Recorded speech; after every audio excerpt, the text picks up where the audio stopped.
బచ్చల కూర చెట్టు ఎంత బాగా పెరిగిందో, గింజలు కూడా వచ్చేస్తాయి. ఎప్పుడైనా చూసారా? ఈ గింజలను కూడా డీప్ ఫ్రై చేసుకోవచ్చు, కర్రీ కూడా వండుకోవచ్చు.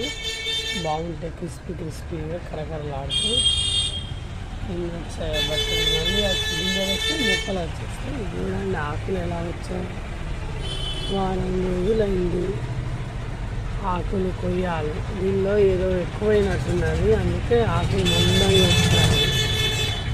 బచ్చల చెట్టు వారం రోజులైంది, కొంచెం పట్టించుకోకుండా ఉన్నాము. కానీ పాపం దానిపై ఒక్కొక్క ఆకు చూడండి ఎంత పెద్దగా ఉంది.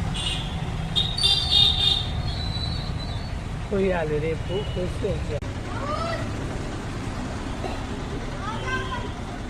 టమాటా కాయలు కూడా వచ్చినాయి, ఇంతకుముందు అయిపోయినాయి, మళ్ళీ ఎక్కువ వచ్చినాయి టమాటా. చాలా రోజుల తర్వాత తమలపాకు చెట్టు కూడా వస్తుందండి. అబ్బా, తమలపాకు చెట్టు నాటుకోవడానికి చాలా టైం తీసుకుంది. నాటుకుంది చూడండి.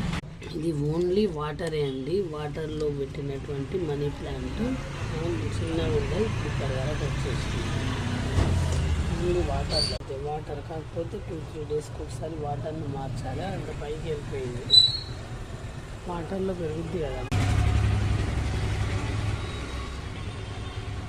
సామగడ్డ చెట్లు పెరుగుతున్నాయి.